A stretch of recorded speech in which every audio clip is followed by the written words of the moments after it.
Predators. Predators. So Nick. And I'm Dan. I thought you were looking at notes for that one. I was thinking about how this episode goes because I always like, oh my goodness, I don't know, I'm scared, I'm frightened, I'm very, very frightened. Talk about a particular predatory situation, like we do in all these episodes. Mm-hmm. People-to-people conflict, and how people manipulate other people. How to get out of those situations when you're the victim. How to isolate the predator and extinguish them. People. Mm-hmm. And how to do it to people smaller than you. Yeah. Less fortunate.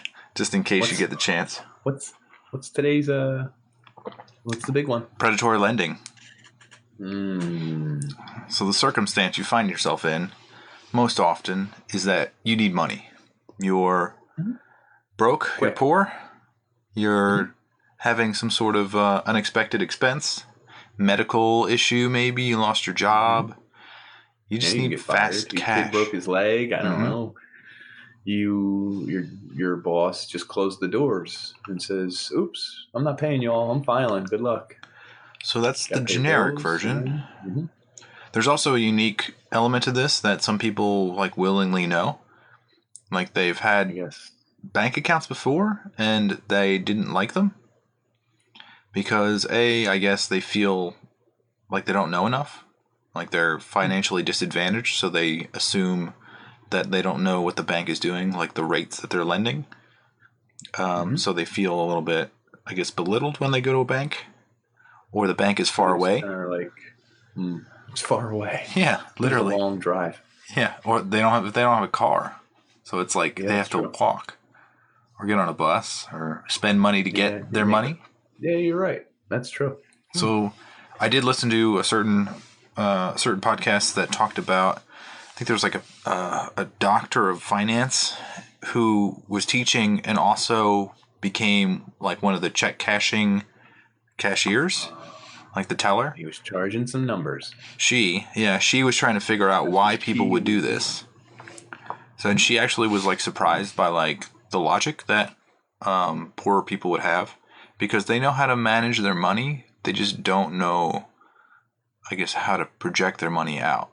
Like, how to grow their money. They're limited with their budget, but they don't know how to budget, which is kind of a weird thing. And then there's also sort of like a consumerist disease to it, that like you want physical cash in your hand. Like you need that like physical thing. And then they also like spend money on physical stuff. Well, then there's like the whole, a poor person and a rich person have very similar phone bills, interestingly enough. Like they have the same haircut costs, similar. So the scale is much larger for them for what they percentage wise. Yeah.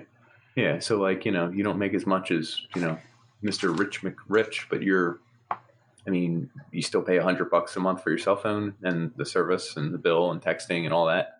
And the rich person, what do they have? $160 for theirs, and they have unlimited text and data and all that anyway. So you kind of like that expense is monthly. It weighs much heavier on someone who doesn't make that much money. True. But everyone has it. Those type things, I think, that no one really considers. Gas money is going to be the same for a rich person and a poor person. Yeah. But it's a much bigger chunk of a poor person's collective than someone else. Yeah, and there's a convenience, like even like convenience stores, like bodegas. Like these little stores are littered throughout a city, but like a bank, like you know more about the city than I do. Like you live there. How close are banks to most people? I could walk to mine, and that's usually how you sign up for it. Like it's within walking distance. I didn't go, I really need to drive across the city to get to a bank I can't easily access. And most of them do have ATMs everywhere. You can still get slammed with the charge, like the $250 and all that, if you need your money right away and it's not in the bank and all that. Yeah, because there's like a 3-day delay when you put your money in the bank and getting it out, which could really blow somebody's budget. You up. Yeah. Well, the worst is if you plan for it to come out on the 3rd day and there's a withdrawal coming and the money is being held, and then they say there's insufficient funds. So now you're hit with insufficient funds. It didn't go through, and they charge you money. And then afterwards, the people are like, "Oh, it did clear. You're good." Yeah, there's added fees on being poor, as well as certain bank accounts. Like the free checking requires you to have a certain balance. So those people aren't going to have that balance, or the like ACH, like the direct deposit. That sort of transfer isn't available to them because they just get written a check. Like their company isn't big enough to do a direct deposit. My company is big enough, but still doesn't. It's because it probably costs them money. Deposit. Probably. Isn't that funny? Probably is like came up in another Predators episode. Irma in the back room is signing off on these checks. Could be. Okay, so that's the victim and that's the circumstance. Mm-hmm. Kind of understand what's happening there. So they're getting these payday loans, and here's the predatory part of it, is that not only is there usually a fee, but these people are also mostly underwater. So it's something like mostly like, what is it, 2% or something? I have no idea. Between 2 and 5, I have no idea. 2 and 5%. Oh, the rate? Yeah. The common one that I came across was smaller? like, one for every $100, they would charge you 15 for like a 2-week period. So that APR is like 400% for the year. So people would go in with like $1,000 like loan request and then end up paying like $4,000 on it over the course of the year because they would keep rolling it over every payday. Right. And the way it works is that you, like if you have a checking account, you literally like sign a check and you give it to them and then they cash it on your payday, or the reverse where they just give you the loan and then you have to come back and pay it. Right. So they have, some of them actually like have your fake money before you even get it. So it's literally like you have $0. So a third of people are actually accruing debt. So they're losing net worth. And it's something like almost 2/3 of people, it was 78% are living paycheck to paycheck. Oh, like week to week. Yeah. So they need that money, and that's probably why they're doing it too. Yeah. And the predators here are the people with money who are charging a ridiculous rate. So you have like, not even like credit cards are like 16 or 18% in most cases. Yeah, 17 or 15 or something like that. So I guess we'll come back around to like what the solution is here. So like these predators, they're setting up these cash and loan places, and they're setting up so that like legally so like it varies from state to state, but this is legal in most places. There have even been like bills that have come about and to reduce it so that you can't charge more than a certain percentage, which makes sense. Makes sense. Yeah. But there's so much money behind the business that there's one politician that had a bill out there that said cap it at 36%. We're going to keep it there. He was trying to get it on the ballot and get it under a vote. It turns out one of the predatory lending people came in with a bill that said we're going to cap it at 18%. And we're like, that sounds fantastic, except the fine print says unless they sign it in writing. So like you're allowed to give them terms in writing and then sign off on it, and they can charge whatever they want. So it can't be printed. It has to be in handwriting? Yeah, but the trick there was that they could have charged them whatever. Like it could have been 400% as long as they signed off on a piece of paper. So it's not limiting the ability of the... There's no capital. No. And they also set these things up so that they're super easy. So like they'll be co-located where the people live. And also they say right by job locations and stuff too. I don't know. I've never gone to one. Well, I mean, I've seen them, but I've never actually been like, hey, or gone in them. But what I've read is that they have like an easy to understand, like percentages. People get confused. What's APR? Like they don't really get it. But if you go to these places, it's like, I need $100, and they'll be like, for $100, it's $15. Like, that makes sense. It's like, even though there's a percentage there, it's they have this on like a billboard, almost like you go to McDonald's and you read it off.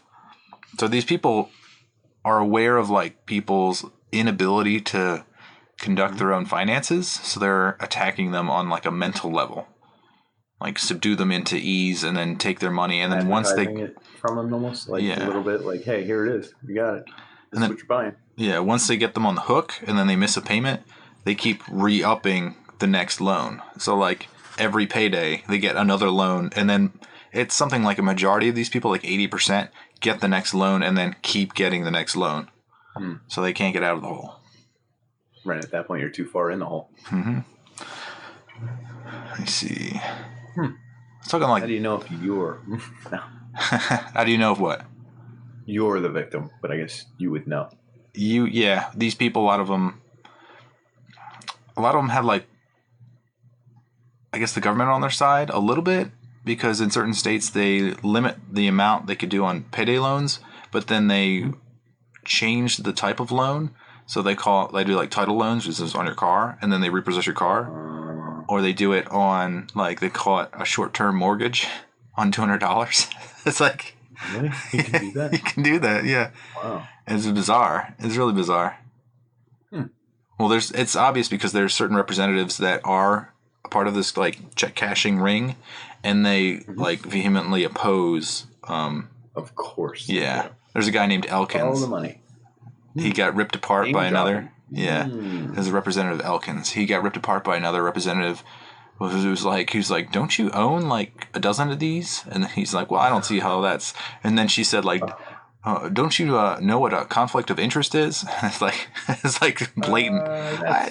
That's impossible. I'm being impartial here. Completely impartial. So this is really like the man is really screwing you over here. Yeah, it is the man. Screw the man. That's what we say here. So you got anything to add? Did I miss anything? No, how do you get out of it? How do you get out of it? How do you get out of it? Do you know how do you get out of it? No, I have no idea. Somebody called up. Bankruptcy, move. Somebody actually called up like the loan place and said like, well, what do I do? And they said, give us your blood. Donate your plasma. Because that's like you can make more money like selling your plasma than your day job. So like if you sell enough plasma, literally suck your blood, then you can get out of this loan. Isn't there a cap on plasma donation? Like I think it's like once every couple weeks or something. Okay. But if it's once every 2 weeks, it's perfect for a payday loan. You're absolutely correct. Do your regular job, donate some plasma, boom, you're out of it. Solved all your problems. Realistically, though, they say like loan shark has this really bad connotation, but loan sharks are actually pretty good compared to these places because they don't charge nearly that much percentage. So, yeah, I thought, well, what is a loan shark's percentage? I guess it's different per loan shark. Yeah, it varies. For everything. But they'll be reasonable. And they'll work with you, kind of, I guess, maybe, because it's a person, not a business. So what you're telling me is business is bad, people corporations are terrible. Yeah, it always comes back to that. They say any other loan is probably better than this one because, like, some of these, even in like the British ones, have like 3,000%. Like they have ridiculous percentage. So you can, to get out of these loans, they say like don't go back to them. If you can get money from family members, like actually have a loan from a family member, a loan shark. Like some religions, like I know, like the Jewish religion has like stipulations on lending money to people within the faith. Really? It's kind of the same thing as do you know what the numbers are? The numbers was like a lottery that African American people would do, like amongst themselves, and a neighborhood. It's a neighborhood lottery. Yeah. And the numbers people were actually it's called a numbers guy. Yeah, you can actually get loans from those people. So, like, back in the day, the African-American people couldn't get normal loans, so they would go to the numbers person because they were holding the cash. They can get a loan and then finance what they're trying to finance. So there's those people out there. I know a numbers guy. You do? Is a bookie? Yeah, I don't know if he does sports. Interesting. What happens is you give him money, you give him your numbers, and they actually use the real lottery numbers that are being pulled. If you hit those numbers, he owes you. I forget what the numbers are, but it's like, it's not the same as the lottery, the PA lottery, but they use those numbers. And because it's a neighborhood figure, like they're usually going to be there. They say once in a blue moon, you hear a story about a numbers guy who his person hit big and he just had to split town. But can you imagine that? Like one of your clients like hits and you're like, oh my God. I don't have it. Let's get out of here. You have to leave town. Like you literally just have to pick up and move. Go. Yeah. You have to become a numbers guy somewhere else. Somewhere else. God bless the numbers guys. Huh. It's a rough life. Yeah, I guess if you don't trust the institution. You have to become a numbers guy. That's one way to do it, I guess. Make more money. That's what we're telling everyone at home. Start getting a pool of money, okay? Telling other people you do numbers. Telling other people other things. Don't tell anyone in the FBI or the IRS. Don't ever report any money you get to the IRS, okay? what you want to do is start getting your money, getting your clientele, getting your people together, getting everything nice and smooth. Get a system, get a guy who will hurt people, get a guy who will find people. You get the guy who will find people to find someone, and the guy to hurt them. Boom, problem solved. This is what I think more people need to do. 100% correct, Nick. You got to find the biggest guy in the room, hire him to beat the smallest guy in the room, and then everyone knows who you are. Not always the biggest guy. Sometimes it's the guy who looks like he takes nails to the face. He's just he's got to be ugly. Yeah, 100%. He's got metal teeth, like that guy from James Bond, Jaws. Yeah. Good call. What else we got? There's a few other things. Most of these revolve around spending addiction. So if you fight your addiction and stop spending money on stupid things, a lot of people took out payday loans for vacations. It's like, what are you doing? What are you doing? You could get a credit card, go to a bank. Maybe they won't charge you. Maybe you can get a special account.